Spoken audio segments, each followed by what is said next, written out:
This channel does not promote any violent, harmful, or illegal activities. All content provided by this channel is meant for an educational purpose only. এই মুহূর্তে বড় খবর, Humayun কবিরকে suspend করলো তৃণমূল কংগ্রেস। বিধানসভা ভোটের ঠিক আগেই তৃণমূল থেকে সাসপেন্ড হলেন হুমায়ুন কবির এবং তার কার্যকলাপের পেছনে বিজেপির উস্কানি আছে এমন অভিযোগ করা হয়েছে তৃণমূলের তরফ থেকে। সরাসরি এই মুহূর্তে হুমায়ুন কবির আমাদের সঙ্গে রয়েছেন। হুমায়ুন বাবু, আপনাকে স্বাগত টিভি9 বাংলায়। কি বলবেন, প্রথম প্রতিক্রিয়া আপনার? আমি এই সাসপেন্ডকে স্বাগত জানাচ্ছি। তৃণমূল কংগ্রেসের কোনো সাংগঠনিক কোনো পদে হুমায়ুন কবির ছিল না, এখনও নেই। কাজেই তৃণমূল কংগ্রেস থেকে সাসপেন্ড করাটা আমার কাছে কোনো গুরুত্বহীন, এটা আমার কাছে কোনো আকস্মিক কোনো আঘাত আসারও বিষয় নয়।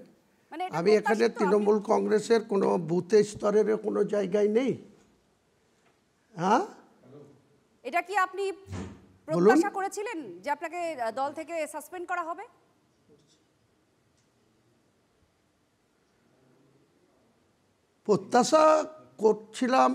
প্রত্যাশা করেছিলাম কি করিনি সেটা তো বড় বিষয় না। সাসপেন্ড করেছে আপনাদের মাধ্যমেই শুনেছি। এর আগেও আমি তৃণমূল থেকে বহিষ্কার হয়েছিলাম 6 বছরের জন্য, একইভাবে মিডিয়ার মাধ্যমে বহিষ্কার করা হয়েছিল। এর যোগ্য জবাব তৃণমূল কংগ্রেসকে রাজ্যের ক্ষমতাচ্যুত করে খেসারত দিতে হবে। রাজ্যের, আমি মুসলিম একজন, আমার বাবরি মসজিদ করার জন্য এটা সাসপেন্ড হয়েছে বলে আমার মনে হচ্ছে। কাজে আমি সেই সিদ্ধান্ত থেকে পিছু হটব না।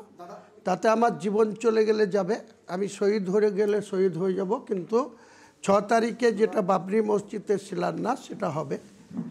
তাতে যে কোনো চক্রান্তের মোকাবেলা আমি করব এবং আগামী 22শে ডিসেম্বর বহরমপুরের টেক্সটাইল মোড়ে আমি নতুন দলের সূচনা করব বা নতুন দলকে ওপেন করব সাধারণ মানুষের কাছে, আম পাবলিকের কাছে, এবং বিজেপির বিরুদ্ধেও নির্বাচনে লড়াই করব এবং তলে তলে বিজেপির সাথে যাদের আন্ডারস্ট্যান্ডিং সেই তৃণমূলের সঙ্গেও লড়াই করব। কিন্তু হুমায়ুন বাবু, আপনার দল আর কি তৃণমূল কংগ্রেস, আপনি যা সাসপেন্ড হয়েছেন, তারা তো অভিযোগ করছে যে আপনি যা করছেন এতে বিজেপির হাত আছে, বিজেপির উস্কানিতে আপনি করছেন। তো ওনারা বিজেপির মোকাবেলা করবে, আমার দায়িত্ব নাকি বিজেপির মোকাবেলা করার? আমার তো কোনো বিজেপি মোকাবেলা করার জন্য আমাকে কোনো সাংগঠনিক জায়গা দিয়ে রেখেছে না কোনো জায়গায় দিয়ে রেখেছে। বিজেপির বিধায়কদের ভাঙিয়ে এনে তৃণমূলে রেখেছে। আমরা তৃণমূলের বিধায়ক, আমাদের কোনো মর্যাদা নেই, কোনো কথার গুরুত্ব দেয় না। আমাদের মুর্শিদাবাদ জেলায় তৃণমূলের বিধায়ক আছি, আমাদের আইসিডিএসের একটা কর্মী নিয়োগ করারও ক্ষমতা নেই। তো এরকম শাসক দলের মেম্বার থাকলাম না থাকলাম তাতে আমার কিছু যায় আসে না। রাখছি। এখানে আপনি হুমায়ুন বাবু একটু আছি আমরা, আপনি প্লিজ আমাদের সঙ্গে থাকুন। আচ্ছা, হুমায়ুন কবিরের প্রথম প্রতিক্রিয়া আপনারা শুনলেন এই মুহূর্তে টিভি9 বাংলা এক্সক্লুসিভ। তিনি বললেন যে তিনি বাবরি মসজিদ করবেনই আর নতুন দলও তিনি করবেন, যা কথা বলেছিলেন, অর্থাৎ তিনি তার সিদ্ধান্তে অনড় থাকছেন। আজকে যখন দল তাকে সাসপেন্ড করলো তখন ফেরহাদ হাকিমের কয়েকটি বক্তব্য, যেখানে তিনি বলছেন যে ফেরহাদ হাকিম তিনি বলছেন যে বাবরি মসজিদই কেন, স্কুল বানাতে পারতেন, কলেজ বানাতে পারতেন। বিজেপির উস্কানি, বিজেপির হাত আছে তার এই কর্মকাণ্ডের মধ্যে, এই অভিযোগ শোনা গিয়েছে ফেরহাদ হাকিমের গলায়। আর সেই প্রশ্নই যখন আমরা তাকে করছি, তিনি উত্তরে বলছেন যে তিনি বাবরি মসজিদ তৈরি করবেন, কেউ তাকে রুখতে পারবে না।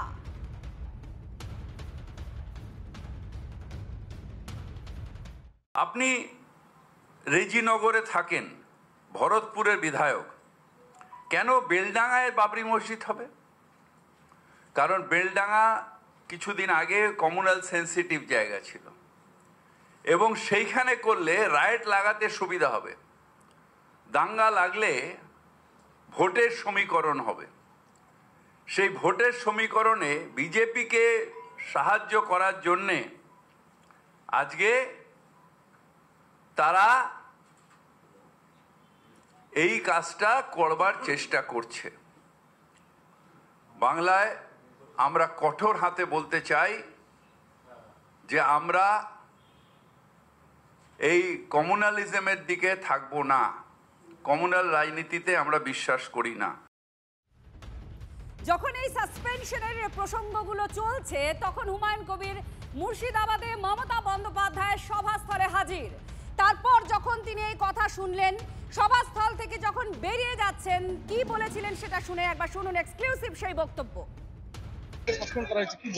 কিচ্ছু বলবো না, আমি পার্টির বিধায়ক পদ থেকে কালকে রিজাইন করে দেবো এবং নতুন পার্টি 22 তারিখে লঞ্চ করব। 22 তারিখে নতুন পার্টি হচ্ছে 22 তারিখ। আচ্ছা, এই যে আজকে এসেছিলেন, কোনো কারো চিঠি পেয়েছিলেন কি না? হ্যাঁ, চিঠি তো পেয়েছিলাম ভাই। তার মানে মঞ্চে ডেকে সাসপেন্ড করা, এটা মানে অপমানজনক মনে হচ্ছে না? সে জবাব দিব, জবাব পেয়ে যাবে, কোনো চিন্তা নেই। ভাই একটু ছাড়বি? খেসারত দিতে হবে তৃণমূলকে, এই হুমকি দিচ্ছেন হুমায়ুন কবির। আপনারা শুনলেন সাসপেনশনের পরেই TV9 বাংলায় হুমায়ুন কবিরের প্রতিক্রিয়া যে তিনি পদত্যাগ করবেন কালই, আর এর জন্য নাকি তৃণমূল কংগ্রেসকে খেসারত দিতে হবে, এই কথা বলছেন হুমায়ুন কবির। হুমায়ুন কবির তিনি বলছেন বাবরি মসজিদ তিনি বানাবেনই। আজকে যখন সাসপেন্ড করা হচ্ছে তখন ফেরহাদ হাকিম তিনি বলেন যে বাবরি মসজিদ কেন, তিনি স্কুল বানাতে পারতেন, কলেজ বানাতে পারতেন। হুমায়ুন বাবু, আপনি আমাদের সঙ্গে আছেন, আপনি কি করবেন এরপরে? আপনি বলছেন কি বানাবো সেটা কারো কি বানাবো সেটা কারো ডাইরেকশন নেওয়ার আমার প্রয়োজন নেই। আমি বলেছি বাবরি মসজিদের শিলান্যাস করবই। কারো যদি ক্ষমতা থাকে, শক্তি থাকে, রুখে নেবে। আমি আমার জীবনের বিনিময়ে হলেও বাবরি মসজিদের যে এলান করেছি 2024 সালের 12 ডিসেম্বর কলকাতায় অন ক্যামেরায়, বিভিন্ন চ্যানেলের ক্যামেরায়, সেখান থেকে আমি সরছি না। আজকে 4 তারিখ, 6 তারিখে তার শিলান্যাস হবে, ভিত্তি স্থাপন হবে এবং 3 থেকে 4 বছরের মধ্যে বাবরি মসজিদ, তার সঙ্গে ইসলামিক হসপিটাল, মেডিকেল কলেজ, তার সঙ্গে একটি মুসাফিরখানা যেটা 250 রুমের হবে, তার সঙ্গে একটা পার্ক হবে, একটা হেলিপ্যাড হবে। কারো ক্ষমতা থাকলে রুখে নেবে। আমি হুমায়ুন কবির আমার জীবনের বিনিময়ে হলেও এই চ্যালেঞ্জ আমি অ্যাকসেপ্ট করেছি। আমি করে দেখাবো, মুর্শিদাবাদের মানুষকে করে দেখাবো, বাংলার মুসলমান ভাইদের করে দেখাবো, বাংলার ইমানদার মুসলমান ভাইদের করে দেখাবো, মুনাফেকদের মোকাবেলা করব। যারা অমুসলিম আছেন, হিন্দু ভাইরা আছেন, তাদের সঙ্গে আমার কোনো বিরোধ নেই, কোনো প্রতিযোগিতা নেই। আপনারা রাম মন্দির করেছেন, আপনাদের জগন্নাথ মন্দির হয়েছে, আবার নিউ টাউনে আপনারা মুখ্যমন্ত্রীর কাছ থেকে জায়গা পেয়েছেন, সেখানে মন্দির করুন। শিলিগুড়িতে জায়গা হচ্ছে, ওখানে সাগর মেলায় যাওয়ার জন্য 1700 কোটি টাকা মুখ্যমন্ত্রী সরকারি টাকা অনুমোদন করেছে, টেন্ডার হয়েছে, হোক। আমি মুসলমানদের টাকায় আমার ট্রাস্টের মাধ্যমে এই যেগুলি ঘোষণা করলাম, Islamic hospital, medical college, Humayun বাবু, আপনি একাধিকবার দলবদল করেছেন, যেখানে বিজেপিতেও আপনি গিয়েছিলেন। সেই বিজেপি আবার অভিযোগ করছে এই বিষয় নিয়ে, আবার তৃণমূল অভিযোগ করছে যে বিজেপির উস্কানিতেই আপনি এই সমস্ত কর্মকাণ্ড করছেন, আপনি এই মসজিদ তৈরি করছেন ইত্যাদি ইত্যাদি, এই অভিযোগগুলো করছে। এটা তো খুব একটা গুরুতর অভিযোগ, কারণ এই বিজেপিতে আপনি একসময় ছিলেন, লড়াইও করেছেন। কে কি অভিযোগ করছে তাতে আমার কিছু যায় আসে না, তাদের কোনো অভিযোগের কোনো জবাব দেওয়ার আমার প্রয়োজন নেই। যে ববি হাকিম এত নিয়ম নীতি শোনাচ্ছে, সে কেন বলেছিল যে মুসলিম হয়ে যারা জন্মায়নি তারা সব অভাগা? কেন বলেছিল? সেটা কি সাম্প্রদায়িক কথা ছিল না ধর্মনিরপেক্ষ কথা ছিল? সেই কথার জবাব যতক্ষণ ববি হাকিম না দেবে, ববি হাকিমের কোনো কথার জবাব আমি দেব না। আপনি কি বিধায়ক পদ ছাড়বেন? আপনি ইস্তফা দেবেন কালকে বলেছেন, আপনি কি বিধায়ক পদ ছাড়বেন?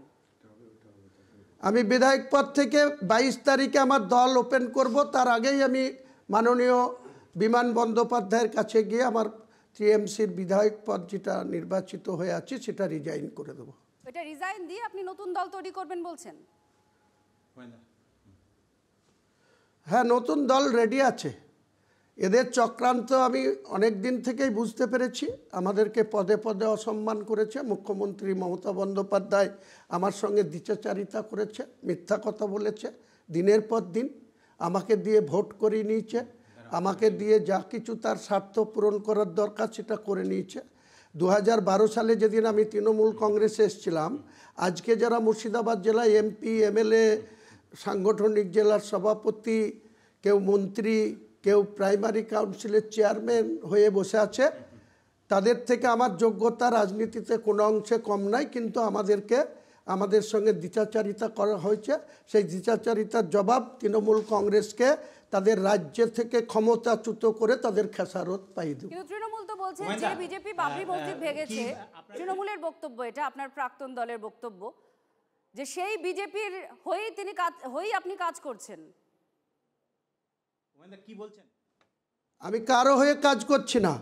2019 সালের নভেম্বর মাসে অনারেবল সুপ্রিম কোর্ট যে বিজেপির অযোধ্যায় বাবরি মসজিদ ভাঙার ব্যাপারে যে রায় দিয়েছে, যে ভের্ডিক্ট দিয়েছে, তাতে পরিষ্কার করে বলা আছে ওটা যেখানে বাবরি মসজিদ প্রতিষ্ঠা ছিল সেই জায়গাটাতে রামের জন্ম হয়েছিল, রামের জন্মভূমিতে রামলীলাদের জায়গা দিয়ে দিয়েছিল। সেখানে ভারতবর্ষের প্রধানমন্ত্রী 22 জানুয়ারি 2024 উনি রাম মন্দির প্রতিষ্ঠা করেছে। সেকেন্ড প্যারাগ্রাফে রায়ে পরিষ্কার করে বলা আছে যে বাবরি মসজিদ ট্রাস্টকে 5 একর জায়গা দিতে। উত্তরপ্রদেশের গভর্নমেন্ট সেই জায়গাও দিয়েছে, কিন্তু সেখানে কেন এখনও বাবরি মসজিদ হয়নি তার ক্লিয়ার কোনো উত্তর ভারতবর্ষের মুসলমানরা কেউই জানে না, অন্ধকারে আছে। আমি আমার জীবন চলে যাবে, আমি যতক্ষণ কেউ একজন উত্তরপ্রদেশ থেকে আমার মাথা কেটে নেওয়ার 1 কোটি টাকা পেড করেছে, মাথা কেটে নেবে, আমাকে অ্যারেস্ট করবে, আমাকে জেলে পুরবে, চিরদিন জেলে থাকবো না। বামফ্রন্টের আমলে বিনা কারণে আমাদেরকে বহু মিথ্যা মামলা খেতে হয়েছিল। 25 মার্চ 2009 আমাকে পারভেজ আহমেদ সিদ্দিক এই জেলার ডিএম ছিল, ডক্টর ভরতলাল মিনা এসপি ছিল, আমাদেরকে অ্যারেস্ট করেছিল বিনা অপরাধে 19 জনকে আমার সঙ্গী সাথীদের। এবং সেই করতে পারে এই জায়গাটা আপনার মনে এটা কেন আসছে? একটা প্রশ্ন, আরেকটা প্রশ্ন, আমি স্বার্থ সিদ্ধি করার কথা বলছেন যে আপনাকে দিয়ে স্বার্থ সিদ্ধি করে ফেলেছে, এটা কিসের স্বার্থ? যে ববি হাকিম এসব বলছেন, এই ববি হাকিমদের দলের সঙ্গে বর্তমান সিবি আনন্দ বোস গভর্নরের সঙ্গে কোথায় আঁতাত আছে এটা ক্লিয়ার, যে তিনি রাজ্যের সরকার আছে, পুলিশ মন্ত্রী আছে, মুখ্যমন্ত্রী আছে জেলায়, এবং পুলিশের ডিজি আছে, এডিজি ল অ্যান্ড অর্ডার আছে, এসপিরা রয়েছে, ওসিরা রয়েছে। তারা যদি আমি কোনো আইন ভাঙে আমার বিরুদ্ধে যে কোনো টাইমে ব্যবস্থা নেওয়ার ক্ষমতা তিনারা রাখে, তিনারা আমাকে অ্যারেস্ট করবে, আমি ওয়েলকাম জানাবো, অ্যারেস্ট হয়ে জেলে চলে যাব। কিন্তু সিবি আনন্দ বোস এখানে 355 লাগু হয়নি, 356 লাগু হয়নি। তিনি এখতিয়ারের বাইরে গিয়ে টিএমসির সঙ্গে আতাত করে তিনি আমাকে হোম অ্যারেস্ট করার জন্য নির্দেশ দিচ্ছেন। উনি এটা পারেন কি পারেন না, সাংবিধানিকভাবে এখানে কোনো রকম একটা নির্বাচিত সরকার থাকতে একটা রাজ্যপাল এই ধরনের সিদ্ধান্ত নিতে পারে বা আমার বিরুদ্ধে হোম অ্যারেস্ট করার অর্ডার দিতে পারে কিনা সেটা আমার প্রশ্ন। হুমায়ুন বাবু, আপনি বলছেন গদিচ্যুত খেসারত দিতে হবে আপনার দলকে। একটা লাস্ট প্রশ্নের উত্তর, কিসের খেসারত দিতে হবে? আপনাদের বিজেপিকে সহায়তা খেসারত দিতে হবে আপনি বলছেন, আপনি নাকি বিজেপিকে সহায়তা করছেন।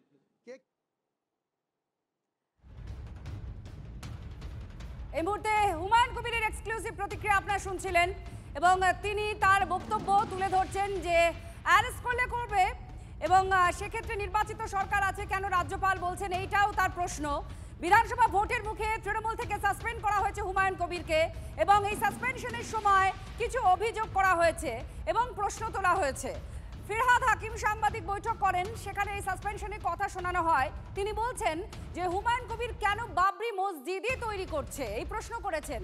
এবং একই সঙ্গে বলা হচ্ছে যে বিজেপি বাবরি মসজিদ ভেঙেছে সেই বিজেপির কথাতেই তিনি কাজ করছেন, বিজেপির হাত আছে, বিজেপির উস্কানি দেখছে তৃণমূল কংগ্রেস। এই সমস্ত অভিযোগ এবং প্রশ্ন এগুলো করা হয়েছে আজ সাংবাদিক বৈঠকে তৃণমূল কংগ্রেসের তরফ থেকে। তাকে যখন সাসপেন্ড করা হচ্ছে হুমায়ুন কবিরকে, হুমায়ুন কবিরের প্রথম প্রতিক্রিয়া কি? তিনি বলছেন যে তাকে কেউ টলাতে পারবে না, বাবরি মসজিদ তিনি বানাবেন এবং নতুন দলও তিনি তৈরি করবেন, আর পদত্যাগ করবেন তিনি, নতুন দলও তৈরি করবেন, তার ডেডলাইনও দিয়ে দিয়েছেন আগেই। আর হুমায়ুন কবিরের যে প্রতিক্রিয়া, তিনি বলছেন যে খেসারত দিতে হবে তৃণমূলকে, গদিচ্যুত করে ছাড়বেন তিনি। আপনি রেজিনগরে থাকেন, ভরতপুরের বিধায়ক, কেন বেলডাঙ্গায় বাবরি মসজিদ হবে? কারণ বেলডাঙ্গা কিছুদিন আগে কমিউনাল সেন্সিটিভ জায়গা ছিল এবং সেইখানে করলে রাইট লাগাতে সুবিধা হবে, দাঙ্গা লাগলে ভোটের সমীকরণ হবে। সেই ভোটের সমীকরণে বিজেপিকে সাহায্য করার জন্যে আজকে তারা এই কাজটা করবার চেষ্টা করছে। বাংলায় আমরা কঠোর হাতে বলতে চাই যে আমরা এই কমিউনালিজমের দিকে থাকবো না, কমিউনাল রাজনীতিতে আমরা বিশ্বাস করি না।